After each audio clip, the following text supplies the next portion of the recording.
Hi, this is Rudy Jones of PalmettoStateBaseball.com. Welcome to That Was the Week That Was in South Carolina College Baseball for Sunday, March 15th, covering things that went on between March the 9th and the 15th. A lot of good midweek games played this week, some pretty good matchups, particularly on the Division II level. What we'll do in this is we'll look back at some of the notable games over the past week, get into the Team of the Week for this past week, the updated team rankings for all teams in the state, as well as looking at next week's schedule and some of the things that are going on. Well, let's start by looking back at Tuesday's action. Over in Conway, Coastal Carolina scored 7 runs in the 6th inning and went on to beat Wake Forest 10-4, and that snapped a 15-game winning streak for the Demon Deacons. You know, nice win for Coastal. The rally was kind of foreshadowed what was to come over the weekend at Appalachian State, too. We'll get into that more later on. Down at Joe Riley Park in Charleston, the Citadel beat South Carolina 8-3. It could have been worse if you're a Gamecock fan. Could have been better if you're a Bulldogs fan, if you will. The Bulldogs stole 7 bases against the Gamecocks. Carolina was held to, I believe it was 4 hits. And really the Citadel dominated the game pretty much from the get-go. They played their kind of ball, and Carolina had no answer for it. It was a game that the Bulldog fans enjoyed. As I say, I went down there and had some good seafood. That was probably the highlight of my trip, was seafood and seeing a former high school classmate who moved down to the James Island area. Anyway, elsewhere on Tuesday, we had some good Division II games, as I mentioned. Belmont Abbey tied the game in the 9th inning and then hit a walk-off home run against Lander in the 10th inning to win 9-6 in a meeting of non-conference rivals. Also, another good meeting, Catawba and Francis Marion. Catawba took an 11-8 win in that series, in that game. And Coker, which has had a frustrating year so far this year, got a 10-8 win over UNC Pembroke in 11 innings. And also one I should have mentioned earlier with the other Division I games was Clemson losing to Georgia Southern. The Eagles scored all 6 runs in the 2nd inning. Then the game that was played at SRP Park in North Augusta. Nice ballpark. If you haven't been there yet, try to take it in. That's one thing we're lucky in the state of South Carolina is we have a lot of really nice baseball stadiums to go to. You got Myrtle Beach, the Joe in Charleston, Ford Field, the Firefly, Segra Park in Columbia, Fifth Third Park in Spartanburg, SRP Park in North Augusta, and that doesn't even mention all the nice college parks that we have going on, places at Winthrop, South Carolina, Clemson, Coastal, et cetera, et cetera. Baseball is a much beloved sport in South Carolina, and there are a lot of great venues to watch a game from. Of course, watching it from some of the old places is always fun too. I've enjoyed Mirmo Field in Orangeburg, other places like that got a few years on, but it's still fun to go to a baseball park and watch a good game. Anyway, getting back to some of the games played this week. Sorry for the sidetrack there. I just get involved in that every now and then. Don't know why. Trevecca Nazarene, a pretty good program out of Tennessee, came down and beat North Greenville twice in midweek. They beat them 5-1 on Tuesday, and they turned around and beat them again on Wednesday by a score of 9-7. But anyway, again, that was a surprise. North Greenville had just been ranked number 1 in Division II in a couple of polls, and then this happens to them. That pretty much hits all the high points. Oh, another game on Tuesday was USC Upstate and Wofford. Played at Fifth Third Park, as I mentioned. And the Spartans got bragging rights for the Hub City with a 5-2 win in that game. Moving on to Wednesday, I mentioned the Trevecca Nazarene finishing up the sweep. Lenore Ryan beat USC Aiken 11-9. Again, a couple more pretty good Division II teams having at it against each other. And Wofford beat College of Charleston. The Terriers got off to a big lead. Charleston came back and got close, and then Wofford pulled away again to win it. So that was a nice game there. On Thursday, there was only one game played. Of course, it was the first game of the Clemson-Georgia Tech series in the ACC. The Tigers, they got spanked pretty good by that game. Tech beat them 10-0 in 7 innings. Drew Burris hit a pair of home runs for the Yellow Jackets, who were ranked number 4 in the D1Baseball.com rankings this week. Clemson was number 11, but again, they got spanked in that opener. Aiden Canuck for the Tigers struck out 5 through 2 innings, but in the 3rd innings when he started having trouble, he did strike out 8, but he was driven from the game in the fifth inning and suffered his second loss of the season. But again, that was the only game played on Thursday. Tech got a nice start to that series. On Friday, they played game 2 of that series, and once again, Tech was in charge. They wound up winning that game by a score of 9-3. Again, tough going for the Tigers. They could not solve the Yellow Jackets either pitching-wise or offensive-wise to get through with that. Elsewhere on Friday, Belmont Abbey came in and beat North Granville by a score of 11-1. That's your reigning number 1 team in the Division II. They get beat for the 3rd straight game, and they'll lose number 4 in a row on Saturday. We'll get to that later. I mentioned that Coastal Carolina's comeback against Wake Forest kind of foreshadowed what was going on. The Chanticleers took the lead in the 9th inning, broke a 6-6 tie, and held on to beat Appalachian State 10-6 in the opener of their Sun Belt Conference schedule. Nice win for them. Down in Gainesville, USC pitchers got to the bottom of the 9th, 8 2/3 innings of no-hit ball, and wound up losing the game 1-0 in 10 innings when the Gators got a run on a surprisingly shallow fly out to center field for a sacrifice fly. Elsewhere, on Friday, as I mentioned, Newberry beat Tusculum to open a series. That was the first of back-to-back shutouts for the Wolves in that game. UNC Asheville beat Presbyterian to hand the Blue Hose their 17th straight loss. Things get better after that. And Winthrop came from behind to beat Radford in 14 innings, 10-9. They were up 6-2. Radford scored 6 runs in the top of the 9th. Winthrop scored 2 runs in the bottom of the 9th.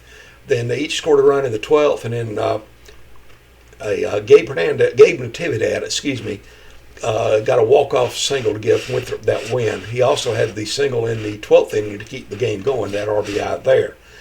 Elsewhere on Friday, just kind of looking to see if there's anything really out of the ordinary. USC Aiken got a 3-2 win over Georgia Southwestern. The Pacers were down 2-1 going to the bottom of the 10th. Then they scored 2 runs to win it. Joseph Raucher had 10 strikeouts in 8 innings in that game. And then a surprise, Southern Wesleyan beat Mount Olive 10-9. Mount Olive's having a little bit of a tough season this year, but they did. But Southern Wesleyan did win, and that was a nice win for the Warriors as you go through that. Moving on to Saturday with what was going on. Christian, I'm going to have trouble pronouncing this. Christian Charalambus, I hope that's close, pitched a 4-hit complete game as PC shut out UNC Asheville by a score of 11-0 in 7 innings. That snapped a 17-game losing streak for the Blue Hose. They had not won since opening day when they swept Lehigh. That was February 13th. They went from there until March 14th before they won a game. So that was, a very nice win for Elton Pollock's team as got from there. We mentioned Clemson Tech finished up their series. They started on Thursday, finished on Saturday. Tigers had a big 5th inning, and they went on to beat the Yellow Jackets by a score of 13-7 to salvage the final game of that series. Clemson's now 1-2 in the ACC. Tristan McClatty had 4 hits in that series. He had tied the school record with 3 doubles, and also Ty Daly and Jacob Gerald drove in 3 runs apiece for the Tigers. Up in Boone, I mentioned the fact that Coastal rallied on Tuesday. They rallied on Friday, and they rallied again on Saturday to go ahead late, scored a go-ahead run in the 9th inning, and they hold on to beat Appalachian State by a score of 7-4. Another good game for them. I mentioned that North Greenville lost its 3rd game on Friday. They lost the 4th game in a row on Saturday, 6-4 to Belmont Abbey, before they came back and won the 2nd game of the doubleheader. North Greenville ended the week with 2 losses. They left it with 6. Down in Florida, South Carolina got shut out again. They were punchless. Gators beat them 3-0 to clinch a series win in the SEC play. So, Carolina not doing well so far. Elsewhere on Saturday, looking at some of the things that went on. College of Charleston beat Stony Brook 5-4 in 10 innings on a wild pitch for the winner. Columbia International won a pair of games over Union Commonwealth, and they've now won 7 straight games after just a dreadful start. Good win for them. at Newberry. Newberry beat Tusculum again twice. They 12-0, like I mentioned, a second straight shutout for them. Presbyterian got that big win. And also, the Citadel scored a school record 14 runs in the 7th inning and went on to a run rule UT Martin by a score of 22-3. 14 runs is the most the Bulldogs have ever scored in any inning. So that was a nice win for Coach Russell Triplett's team. Of course, they also had that nice win midweek against the Gamecocks. USC Upstate won its second straight game over High Point, so they clinched a series win there. That was the matchup for the Big South Conference Tournament Championship last weekend, which of course last year, which of course Upstate won. So they clinched a series against the team.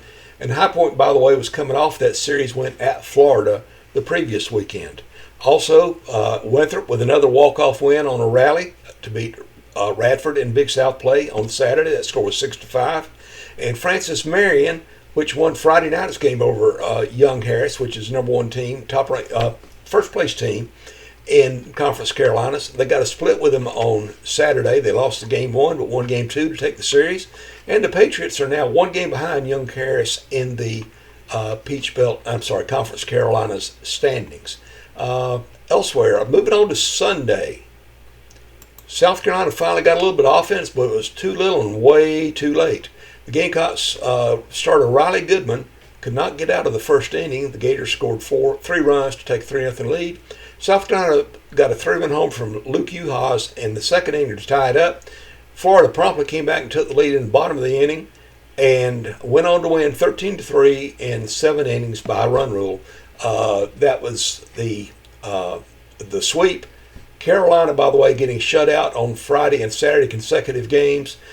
Someone on X did some research. The last time that USC got shut out in consecutive games of 9 innings or more, it was in April of 1980 against Miami. June Raines was the coach. That was quite a long time ago. But it just kind of shows what the Gamecocks are going through right now.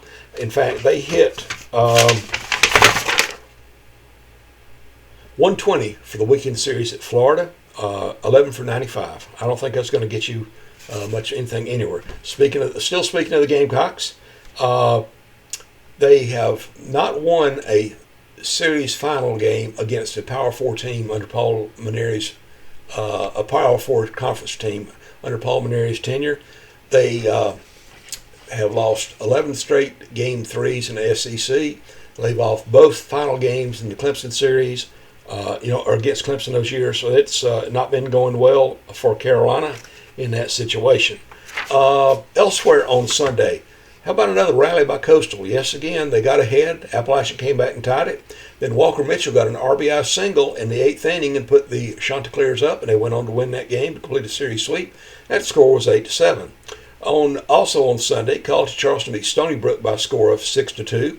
High Point salvaged that final game as USC Upstate 7-5.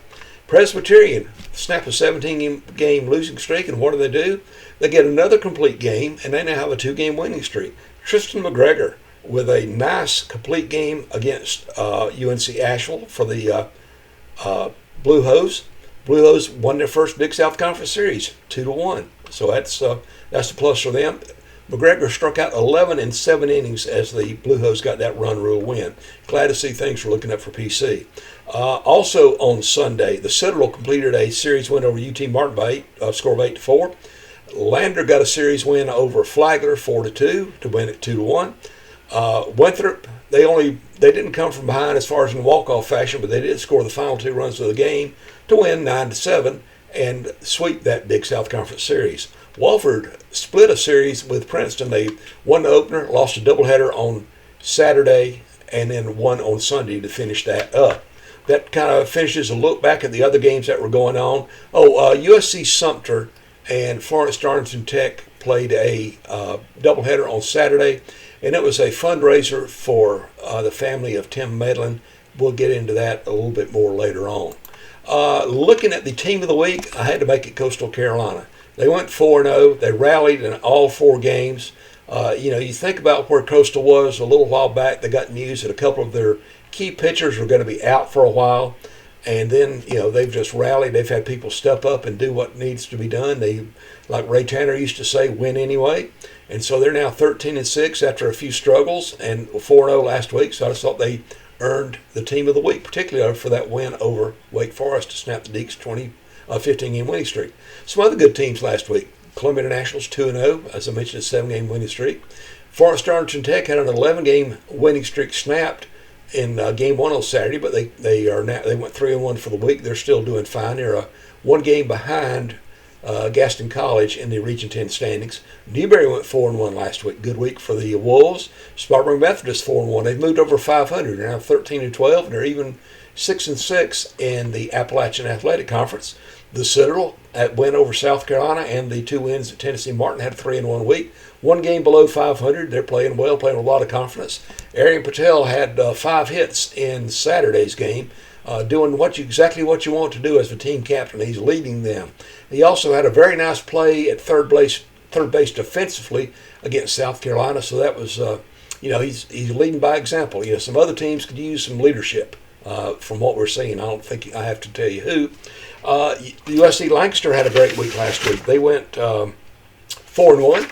So they are moved over 500 by ways. USC Upstate won a 2-3 against High Point. They also got that win over Wofford, so they're 3-1 last week.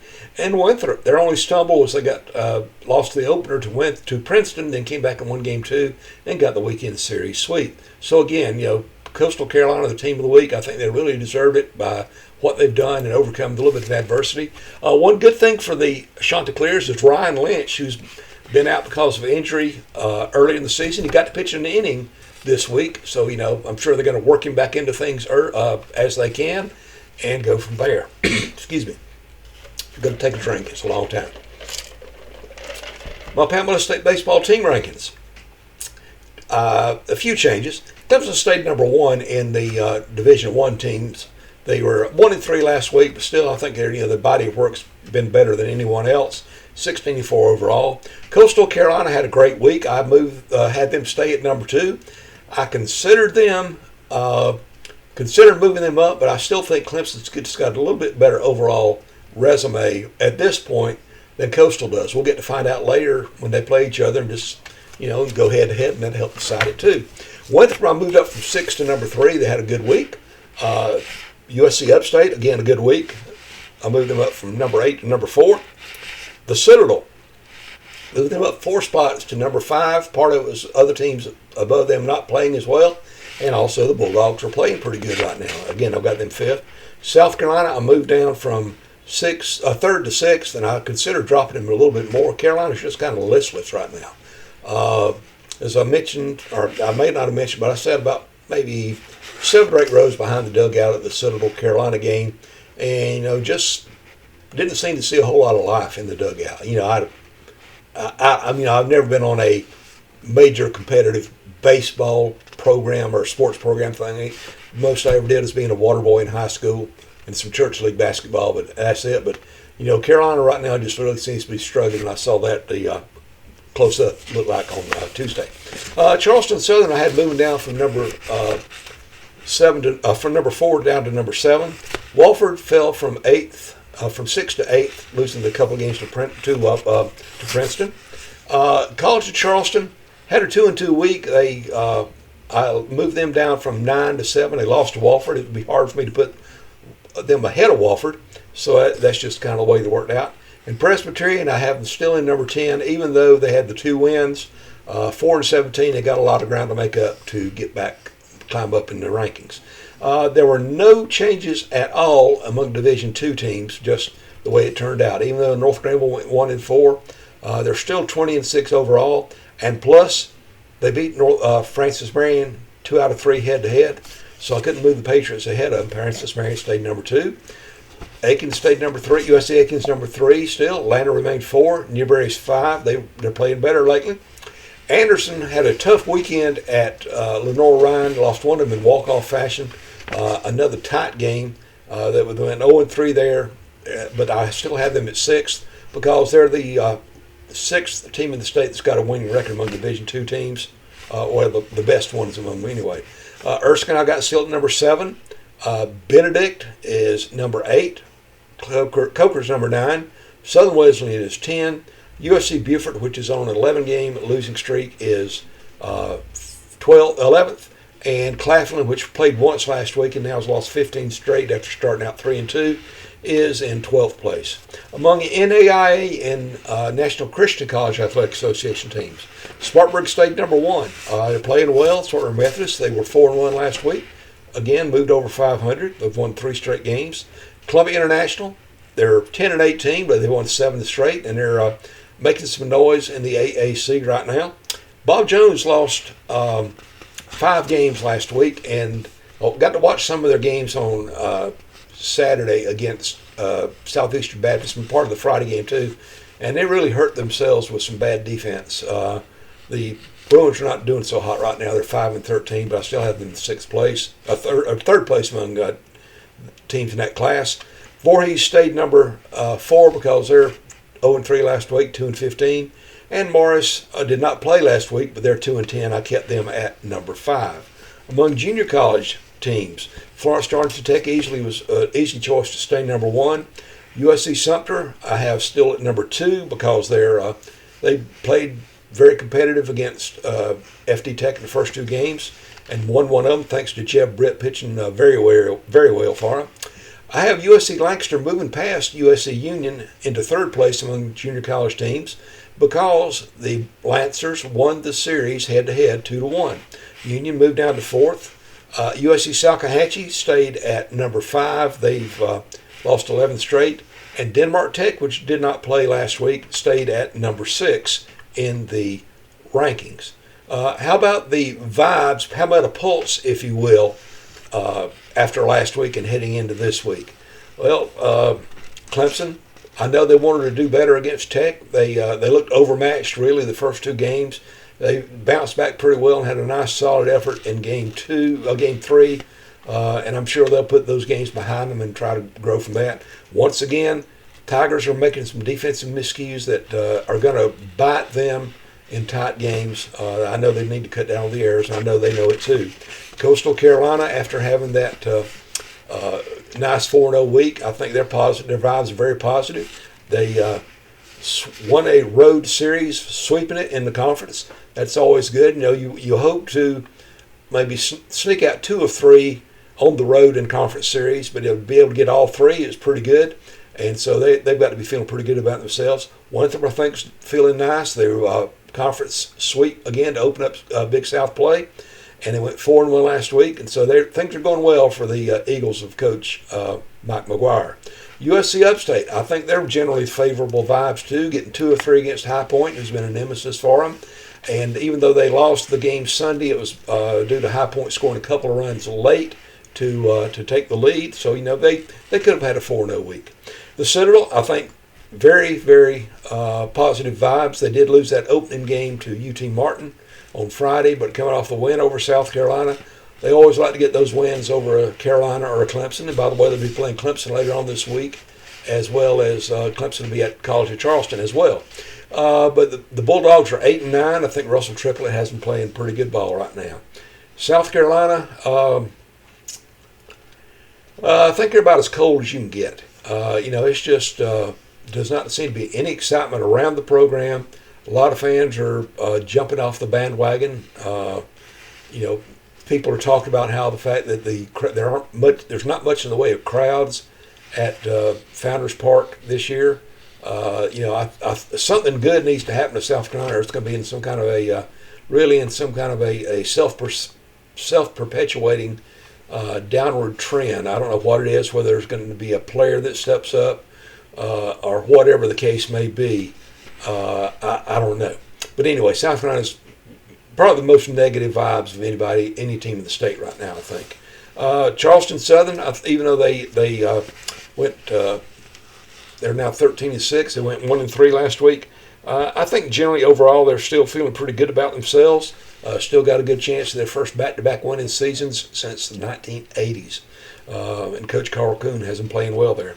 Wofford, I think they probably wish they had won at least one more game against Princeton, but still overall doing well. They're getting ready to get into Southern Conference play before too much longer, and they've got a winning record going into it. College of Charleston, I think they feel better about themselves. They have won both CAA series they started with so far. I know they want to get above 500, just start building some more wins to help improve their resume in case they get up there to be considered for a non-automatic bid in case they don't win the CAA. But, going there. PC, hey, all the miseries that they went through for the first month or so, they win their first win two of the first 3 games in conference play. So, they can forget about a lot of that other stuff and just look forward on the positives they have going on. Division 2, North Greenville, they probably didn't enjoy that a whole lot, didn't enjoy going 1-4, but it's no disgrace. Belmont Abbey's always got a good program. Trevecca Nazarene has been very good for a while, and sometimes you just have those games. And, North Greenville seem to have 4 of those in a row. They normally like to spread that out a little more. I know. Francis Marion, I think, pretty good vibes. Getting 2 of 3 against Young Harris, who leads the conference, and they're now 1 game behind Francis Marion. They've got to feel pretty good about that. USC Aiken, I think, feeling pretty good, getting 2 of 3 against Georgia Southwestern. And just a week earlier, Georgia Southwestern had won 2 of 3 against Tampa, which is at that time ranked number 1 in the country in Division 2. Lander, I think, feeling pretty good. They got a series win over Flagler. Newberry, I think, feeling pretty good. They got a sweep over Tusculum, and they're up high. I think they're 12-6 in the maybe not quite that, maybe 12-3. I can't remember right now. I don't have but have a good South Atlantic Conference record. Anderson's feeling pretty. I think they're feeling pretty rough right now. They are 15-11. But they've also lost 11 games in the conference. So all 11 games have been in the South Atlantic Conference. I know they want to turn that around and start getting some more conference wins as they go on from there. Erskine, probably wish they'd swept King, but it is what it is. Benedict had a chance to get a couple of wins over Savannah State, but was only able to get 1. I think, though, they want to probably like to feel a little bit better about themselves. They're still hitting the ball pretty good, but could use some better pitching. Coker had a good win over Lincoln Memorial in Game 1 on Saturday, but in Game 2, they gave up the 4 runs early, and they weren't able to overcome that and lost that in the rubber game of the series. Southern Wesleyan, I know, enjoyed that win over Mount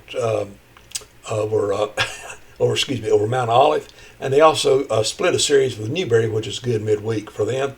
Wanting to build something good from there.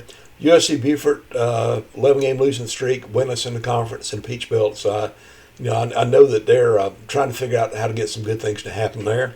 And Claflin only played once last week. 15-game losing streak. It's tough to go from there. I know they're wanting to show a little bit more competitive in the conference, particularly as they try to build that program into something that can be competitive on a regular basis in the Peach Belt. Among junior colleges, NAIA and National Christian College teams, Spartanburg Methodist got to be feeling pretty good. They've evened their conference record, their winning record overall. The program had some tough times last year, had a losing record, and now they're looking like they can compete to have a winning record, and who knows what they can do in the conference. Columbia International, after that terrible start, they have now doing much better. They've got a win record in the conference, as I mentioned earlier, so I'm sure they feel better about themselves.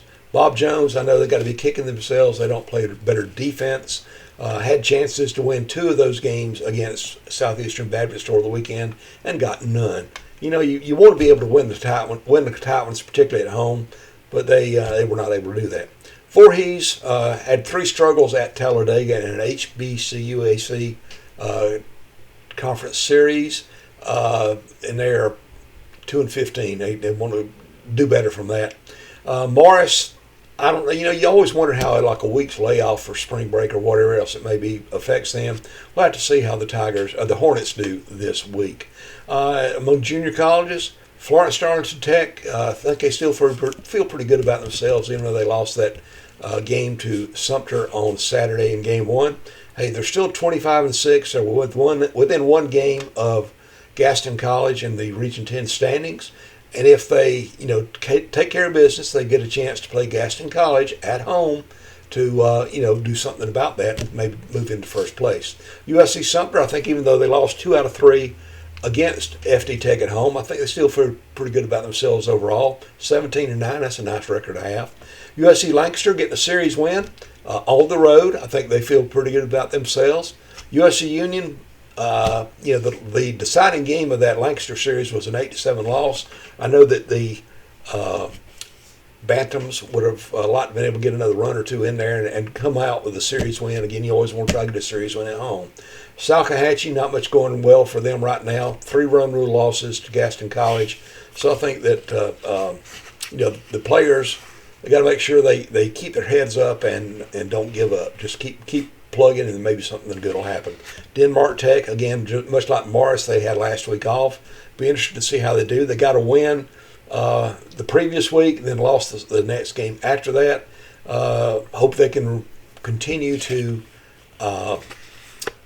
build on that as they try to get the program back on a solid footing after not having a team for 21 years.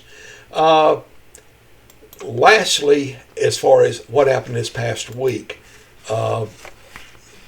Claudia Medlin, the wife of former Newberry and USC Sumter coach Tim Medlin, died on Sunday after a brief illness. She began having some health issues around before Christmas. I think they said in November, and they did some tests. Went down to Mayo Clinic in Jacksonville, and they decided that she had Creutzfeldt-Jakob disease, which is a neurodegenerative disease, and it's always fatal. And unfortunately, she did pass away on Sunday. I became aware of her illness about a month ago. And about the same time, the family started a GoFundMe page to help pay for some medical and other expenses. And I've been following that. I made a donation. I've tried to publicize it on PalmettoStateBaseball.com as best I can. But I was saddened to hear that her condition had deteriorated. Tim texted me on Thursday and said, it appeared that she was only had hours or days left.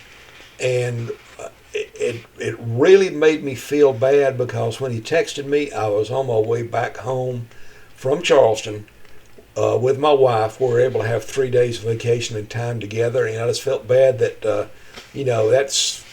that's something he's never going to get to experience again with Claudia. And again, he told me that, and then we got the news tonight that she had passed away. Just very saddened. They're going to have memorial service for her on Friday, March the 20th, this coming Friday, at 1 o'clock at Fairfax First Baptist Church on 725 7th Street West in Fairfax. They're planning to have visitation at noon. Tim texted me and said that they're looking into finding a charity for donations to be made if you're so inclined, instead of spending flowers. Flowers are lovely to look at. I've got friends who are in the floral business, but it's donating to a charity can help make a difference in someone else's life, maybe even help someone's life on down the road. When he makes a determination on that, I'll share it with you. But again, be in prayer for the Medlin family if you're the type of person who prays. He survived. She survived in addition to Tim by her daughters, Collins Medlin and Ashton Kirkpatrick. They also have a grandson. Tim's been a tremendous supporter of PalmettoStateBaseball.com. Really helped me out with junior college coverage. Today was kind of a tough day for me already. I went to a funeral for the wife of a pastor friend of mine. He was a pastor at our church for about 13 years back in the 80s and 90s. And, very close to them too. And then to after she died last week, and then for Claudia to die today, it's just really been a sad day. But, one thing as Christians, we do have the chance to look forward to eternal life where we don't have to deal with these type things, and it's going to be celebration forever. And hopefully that can get folks through the situations they're going through. One more thing that I haven't talked about yet is the schedule for next week. Let's take a look at what's going on. No games in the state on Monday. On Tuesday, we have some state matchups. USC Beaufort's playing at Erskine at 2 o'clock. North Greenville's at Lander at 3:30. Another one of those good non-conference matchups I talked about. Anderson is at Southern Wesleyan at 4. Clemson goes to College of Charleston at 6 o'clock. I think they play the Citadel the next night. I may have had them backwards on mentioned to earlier. Wofford is at Presbyterian. Hey, PC's rolling right now. Also, South Carolina is at home against Charlotte. The game originally was scheduled for 6:30 p.m. It's now going to be played at 4 o'clock at Founders Park. Not sure what the reason was for the change, but it is what it is. Also, Winthrop is going to be out on the West Coast. They're going to be playing Pacific at 9 o'clock Eastern Time. I've not checked to find out for sure if it's going to be streaming, but if you're a late night person like me, well, maybe some late night baseball to watch this week. One other game to mention is Francis Marion at Wingate. That's another good non-conference matchup of two pretty good Division II programs. On Wednesday, we have Newberry at USC Aiken. North Greenville at North Georgia. That's another good Division II matchup mid-state. North Georgia is leading the Peach Belt Conference. Again, former Gamecock player Nolan Belchers, the Nighthawks coach. He moved over from Georgia College to North Georgia as coach this year. So that's interesting. Coastal Carolina is at Campbell. USC Upstate is at Charlotte. And as I mentioned, Clemson's at the Citadel at the Joe. Go get you some good seafood if you're a Tiger fan, and go watch the baseball game. I recommend it to you. Thursday, there are a couple of games, including Winthrop's at Sacramento State to begin a series, another 9 o'clock game. Hopefully it'll be on ESPN Plus or someone. How about on Friday? We have conference games beginning, of course. We have Clemson at Notre Dame for a series beginning up there in South Bend. We have South Carolina at home against Arkansas. I'm not sure if this is accurate or not, but someone posted that Florida is the lowest ranked SEC opponent the Gamecocks have on the schedule right now. I know that could always change as the season goes along, but for Gamecock fans looking for some positives, I don't know. Elsewhere, other conference series include James Madison is going to be visiting Coastal Carolina for a series. Lander at Columbus State in Division II. Again, just trying to highlight it. North Greenville's at Southern Western in a matchup of state teams. I know this is not real good use of time, but that's the way it goes. The Citadel opened Southern Conference play at Mercer. Presbyterian tries to get another series win in Big South play. They're at High Point, and USC Upstate is Longwood. USC Aiken is at USC Beaufort, and UNC Wilmington is at College of Charleston. I've got all the games in the state each day listed at PalmettoStateBaseball.com as part of the schedule. Just trying to hit the highlights instead of reading everything. Game 2 of a lot of those series are going to be on Saturday. Also in junior college play, USC Lancaster's at Gaston College beginning on Saturday. USC Sumter's at USC Salkehatchie, and USC Union is at Florence Darlington Tech. Again, the whole schedule is at PalmettoStateBaseball.com. I appreciate you taking the time to listen to this. I know I ramble a lot. I'm sorry I don't have a teleprompter where I can just read the perfect thing. But I just want to try to do what I can to help promote the game of college baseball in South Carolina. Sometimes I don't seem to see a whole lot of results out of it as far as clicks. I don't do it for clicks, but I just wish more people would read about college baseball in the state and just help support the teams. Maybe I'm spending too much time on this, but it's just something I really enjoy.